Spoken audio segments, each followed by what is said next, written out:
Online education platform से मैं अली इमाम। हम अपने बुक 1 एफएससी केमिस्ट्री का चैप्टर नंबर 3 हम पढ़ रहे हैं। आज हम इस चैप्टर नंबर 3 का एक इम्पोर्टेंट टॉपिक जो कि लॉन्ग क्वेश्चन के हवाले से भी इम्पोर्टेंट है वो डिस्कस करने जा रहे हैं। वो है general gas equation. General gas equation को हम आइडियल गैस इक्वेशन भी कहते हैं, क्योंकि हमने इससे पहले जो 3 लॉज पढ़े हैं, boils law, Charles law, Avogadro law, उनको सिर्फ आइडियल गैसेस फॉलो करती हैं, इसलिए हम उनको आइडियल गैस लॉ भी कहते हैं। और ये जनरल गैस इक्वेशन जो है इसको भी आइडियल गैस ही ओबे करती है, इसलिए हम इसको आइडियल गैस इक्वेशन भी कह देते हैं या जनरल गैस इक्वेशन भी कह देते हैं। इससे पहले जो हमने तीनों लॉ लिए हैं, boils law, Charles law, Avogadro law, हमने पढ़े। हम उसमें देखते थे कि बॉयल्स लॉ जब हम पढ़ते हैं तो प्रेशर और वॉल्यूम वेरिएबल, टेम्परेचर और number of moles constant. Charles law जब हम पढ़ते हैं तो उसमें टेम्परेचर और वॉल्यूम वेरिएबल, प्रेशर और number of moles constant. Avogadro law जब हम पढ़ते हैं तो टेम्परेचर और प्रेशर को हम सेम रखते हैं, कांस्टेंट रखते हैं, और वॉल्यूम और नंबर ऑफ मोल्स के दरमियान हम रिलेशन पढ़ते हैं और वो वेरिएबल होते हैं। अब ये जो जनरल गैस इक्वेशन है ये भी रिलेशनशिप है, लेकिन ये कंबाइंड रिलेशनशिप है। वो जो लास्ट थे वो किसी 2 पैरामीटर के दरमियान रिलेशन थे, बाकी पैरामीटर कांस्टेंट थे। अब ये जो हम जनरल गैस इक्वेशन पढ़ने जा रहे हैं ये चारों पैरामीटर के दरमियान एक कंबाइंड रिलेशनशिप है। और जब तीनों लॉज को बॉयल्स लॉ, चार्ल्स लॉ और एवोगैड्रो लॉ को कंबाइन करके बनाया गया। हम इसको डिफाइन कैसे करते हैं? The combined relationship between volume, pressure, temperature and number of moles of A gas. किसी भी गैस के टेम्परेचर, प्रेशर, वॉल्यूम और नंबर ऑफ मोल्स के दरमियान जो कंबाइंड रिलेशनशिप है हम उसको जनरल गैस या आइडियल गैस इक्वेशन कहते हैं। हम इस इक्वेशन की डेरिवेशन की तरफ चलते हैं। हम इसको कैसे ड्राइव करते हैं देखें। इसको ड्राइव करने के लिए मैं तीनों लॉज की मदद लूंगा। हम तीनों लॉज को इस्तेमाल करेंगे। हमने सबसे पहले बॉयल्स लॉ स्टडी किया था। हमने volume is inversely proportional to pressure when T temperature and number of moles held constant. ये हमने पढ़ा था बॉयल्स लॉ में। ये बॉयल्स लॉ की स्टेटमेंट मैंने लिख दी मैथमेटिकली, और इसको मैं इक्वेशन नंबर 1 का नाम दूं। उसके बाद हमने चार्ल्स लॉ पढ़ा था। चार्ल्स लॉ में हमने पढ़ा कि volume is directly proportional to temperature when number of moles and pressure held constant. ये हमने चार्ल्स लॉ में स्टडी किया था, तो मैं इसको यहाँ पर लिख रहा हूँ चार्ल्स लॉ के मुताबिक, और इसको मैं इक्वेशन नंबर 2 का नाम दूं। तीसरा लॉ जो हमने पढ़ा था वो हमने पढ़ा था एवोगैड्रोस लॉ। उसमें हमने पढ़ा कि volume is directly proportional to number of moles when temperature and pressure held constant। इसको मैं इक्वेशन नंबर 3 का नाम देता हूं, और ये हमने जो स्टडी किया था वो एवोगैड्रोस लॉ में स्टडी किया, एवोगैड्रो पे। अब हम क्या काम करते हैं? अब हम इस इक्वेशन नंबर 1, इक्वेशन नंबर 2 और इक्वेशन नंबर 3 को कंबाइन करते हैं। कंबाइनिंग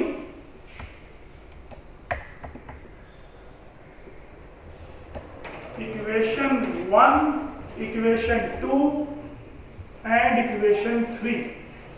जब हम इसको कंबाइन करते हैं तो मेरे पास ये कंबाइंड इक्वेशन बनती है volume is directly proportional to number of moles into temperature divided by pressure. इसको मैं इक्वेशन नंबर 4 का नाम दूं।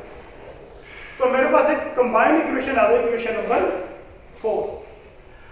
अब ये जो साइन है प्रोपोर्शनैलिटी साइन, हम इसको इक्वालिटी में कन्वर्ट करने के लिए हमें यकीनन इसमें कांस्टेंट इंट्रोड्यूस करवाना पड़ेगा। और जो कांस्टेंट इंट्रोड्यूस हम इसमें करवाएंगे तो कांस्टेंट इंट्रोड्यूस करवाने के बाद ये इक्वालिटी के साइन में कन्वर्ट हो जाएगा और हमारे पास कांस्टेंट आ जाएगा RNT डिवाइडेड बाय P। ये इक्वेशन नंबर इसको मैं 5 का नाम देता हूं, where R is called ideal gas या जनरल गैस कांस्टेंट। इसको हम आइडियल गैस या जनरल गैस कांस्टेंट का नाम देते हैं। आइडियल गैस कांस्टेंट और जनरल गैस कांस्टेंट। प्रेशर को यहां लिखें तो ये मेरे पास बन जाएगा PV is equal to nRT। इसको मैं इक्वेशन नंबर 6 कहता हूं और ये हमारी कहलाती है general gas equation. PV is equal to nRT।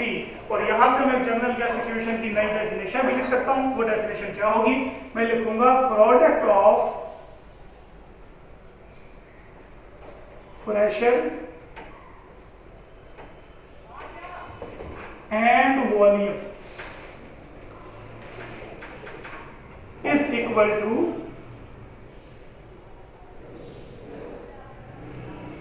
Product of number of moles, temperature and ideal gas या जनरल गैस कांस्टेंट R के प्रेशर और वॉल्यूम का प्रोडक्ट जो है वो आइडियल गैस या जनरल गैस कांस्टेंट के प्रोडक्ट के प्रेशर और वॉल्यूम का प्रोडक्ट जो है वो number of moles, ideal gas constant और टेम्परेचर के प्रोडक्ट के हमेशा बराबर होता है। Product of pressure and volume is always equal to product of number of moles, temperature and ideal gas constant. अब यहां से हम फर्दर देखते हैं कि जो रिलेशनशिप हम या जो इंफॉर्मेशन या जो स्टडी हम चार्ल्स लॉ, बॉयल्स लॉ या एवोगैड्रो लॉ में करते हैं, हम वो जनरल गैस इक्वेशन की मदद से भी कर सकते हैं। और जनरल गैस इक्वेशन में ये चारों पैरामीटर वेरिएबल होते हैं, इनमें कांस्टेंट हम किसी को नहीं लेते। क्या वाकई हम जनरल गैस इक्वेशन से की मदद से बॉयल्स लॉ, चार्ल्स लॉ या एवोगैड्रो लॉ को भी स्टडी कर सकते हैं, या जो हम स्टडी उन लॉज में करते हैं जनरल गैस इक्वेशन की मदद से की जा सकती है? तो हम इसको प्रूव करने के लिए हम क्या करते हैं, हम जनरल गैस इक्वेशन को बॉयल्स लॉ, चार्ल्स लॉ और एवोगैड्रो लॉ में कन्वर्ट करते हैं। यानी हम जनरल गैस इक्वेशन से बॉयल्स लॉ, चार्ल्स लॉ और एवोगैड्रो लॉ को ड्राइव करते हैं। अब हम फर्दर इसमें देखते हैं derivation of gas laws, derivation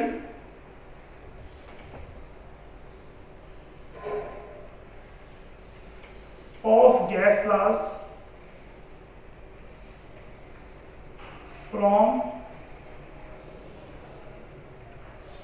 ideal gas equation. कैसे ड्राइव करें? हमारे पास जनरल गैस इक्वेशन की स्टेटमेंट है PV is equal to nRT। सबसे पहले जो हम ड्राइव करने जा रहे हैं वो है Boyle's law.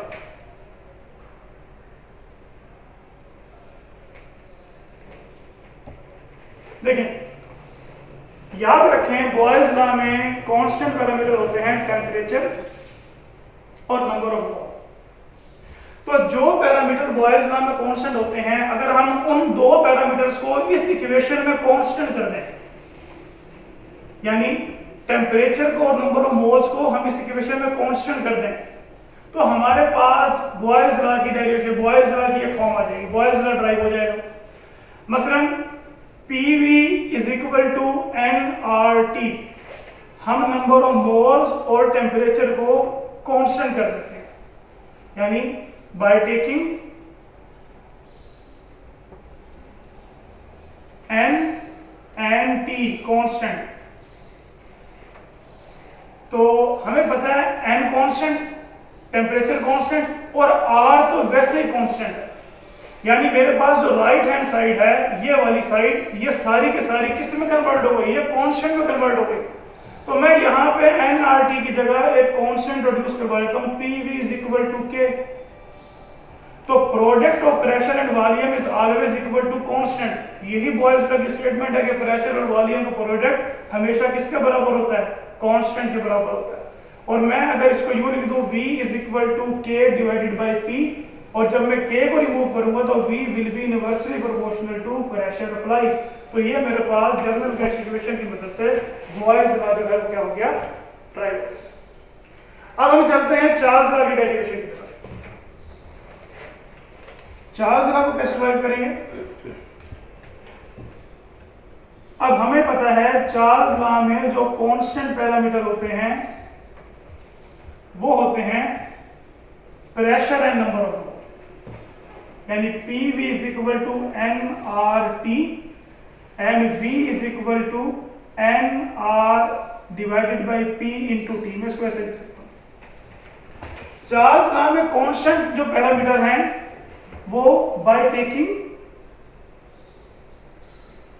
Pressure and number of mole constant, pressure और नंबर ऑफ मोल को कांस्टेंट लेने के बाद मेरे पास V will be equal to N R divided by P T.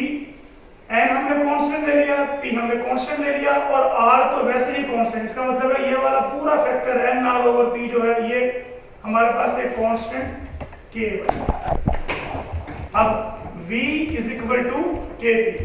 अगर मैं यहां से के को रिमूव करूं तो मेरे पास V will be directly proportional to temperature, और यही मेरे पास चार्ल्स लॉ की स्टेटमेंट, मैथमेटिकल स्टेटमेंट आ गई कि वॉल्यूम टेम्परेचर के डायरेक्टली प्रोपोर्शनल होता है।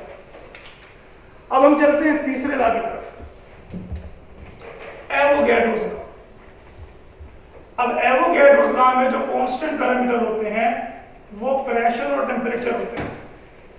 अगर हम जनरल गैस इक्वेशन में प्रेशर और टेम्परेचर को कांस्टेंट ले लें तो हम एवोगैड्रो लॉ ड्राइव कर सकते हैं, यानी हम जनरल गैस इक्वेशन को एवोगैड्रो लॉ की फॉर्म में कन्वर्ट कर सकते हैं। तो PV is equal to nRT and V is equal to nRT divided by P by taking temperature and pressure constant. अगर हम टेम्परेचर और प्रेशर को कांस्टेंट ले लें तो हमारे पास V will be equal to nRT divided by P, या मैं इसको यूं लिख लेता हूं V is equal to RT divided by P into N। ये वाला सारा फैक्टर कांस्टेंट, तो V is equal to Kn। और अगर मैं K को रिमूव करूं तो एक इक्वालिटी साइन प्रोपोर्शनैलिटी साइन में कन्वर्ट हो जाएगा। तो ये हमारे पास स्टेटमेंट आ गई एवोगैड्रो लॉ की। तो हमने जनरल गैस इक्वेशन की मदद से इन तीनों लॉज को ड्राइव कर दिया। अब हम जनरल गैस इक्वेशन को दूसरी फॉर्म, एक और फॉर्म, इसको हम डिफरेंट फॉर्म्स में कन्वर्ट करते हैं। इसकी तीन फॉर्म्स हैं, हम सेकंड फॉर्म की तरफ चलते हैं। हम general gas equation for 1 mole of gas के लिए लिखते हैं। फॉर 1 मोल, अगर मेरे पास गैस का 1 मोल हो तो जनरल गैस इक्वेशन की फॉर्म क्या होगी? PV is equal to nRT, N is equal to 1, क्योंकि हम 1 मोल के लिए लिख रहे हैं, तो हमारे पास PV will be equal to RT। अगर मैं टेम्परेचर को इधर ले जाऊं तो PV over T is equal to R। अब देखें, हमने शुरू में बात की थी कि जनरल गैस इक्वेशन में ये जो हमारे पैरामीटर्स हैं वॉल्यूम, प्रेशर, टेम्परेचर, ये वेरिएबल पैरामीटर होते हैं। अब यहां से मेरे पास एक दूसरी फॉर्म, इसको मैं second form of general gas equation कह सकता हूं, आ गई। तो उसके मुताबिक the product of pressure and volume, the ratio between product of pressure and volume and temperature is always equal to constant. यानी मैं इसको ये लिख सकता हूं, the ratio between product of pressure and volume to temperature is always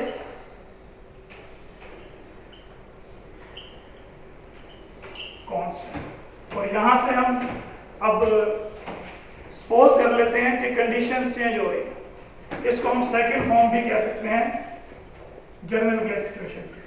हम यहां से कंडीशंस अगर चेंज हो जाए, मसलन P1 V1 ओवर T1, यानी कंडीशन चेंज होने के बाद ये हमारा प्रेशर P1 जो है ये P2 और वॉल्यूम V1 से ये V2 एंड टेम्परेचर T1 से T2 की तरफ चला जाए। हम इन सारी कंडीशंस के ऊपर ये सेकंड फॉर्म जो है ये अप्लाई करते हैं। सपोज करने 1 मोल है, pressure P1, volume V1, temperature T1, condition change होने के बाद प्रेशर P2, वॉल्यूम V2 और टेम्परेचर T2 हो गया। तो अगर हम इन दोनों इनिशियल और फाइनल कंडीशंस दोनों पे जनरल गैस इक्वेशन अप्लाई करें तो P1 V1 over T1 will be equal to R, क्योंकि हमने अभी पढ़ा the ratio between product of pressure and volume temperature is constant. And similarly P2 V2 over T2 is equal to R। अगर आप इन दोनों equations को, अगर मैं इस इक्वेशन A और इसको इक्वेशन B का नाम दूं, तो राइट हैंड साइड इक्वल है, it's mean left hand side भी इनकी क्या होगी, इक्वल। अब मेरे पास इस इक्वेशन में ना 6 चीजें हैं, 6 फैक्टर्स हैं, 2 प्रेशर हैं P1 P2, V1 V2, T1 T2। अगर मुझे इन 6 फैक्टर में से किसी एक फैक्टर की वैल्यू मालूम करनी हो और बाकी 5 फैक्टर्स की वैल्यू मुझे दी गई, तो मैं किसी मिसिंग पैरामीटर, जिस फैक्टर की वैल्यू मिसिंग होगी मैं उसकी मालूम कर सकता हूँ। यानी अगर मुझे सपोज करें P1 V1 T1 और T2 टेम्परेचर V2 दे दिया जाए, तो मैं P2 की वैल्यू मालूम, यानी 6 चीजों में अगर 5 वैल्यूज दी गई हों तो हम छठी फैक्टर को मालूम कर सकते हैं, और इसको हम क्या कहते हैं, third form of general gas equation. अब ये सवाल बोर्ड में इसी तरीके से रहता है, drive different forms of ideal gas या general gas equation and how will you reduce gas laws from general gas equation. तो ये हमने पहले जनरल गैस इक्वेशन की डेरिवेशन पढ़ी, फिर हमने जनरल गैस इक्वेशन को डिफरेंट लॉस में कन्वर्ट किया, और उसके बाद हमने आखिर में इसकी सेकंड फॉर्म पढ़ी और जनरल गैस इक्वेशन की थर्ड फॉर्म पढ़ी। इंशाल्लाह नेक्स्ट लेक्चर में हम स्टडी करेंगे कि R क्या होता है, R की वैल्यू और R की यूनिट्स के बारे में, यानी जनरल गैस कांस्टेंट R की वैल्यू और उसके यूनिट्स, और इंशाल्लाह डेंसिटी ऑफ गैस के बारे में हम स्टडी करेंगे। अब तक के लिए इतना ही, अल्लाह हाफ़िज़।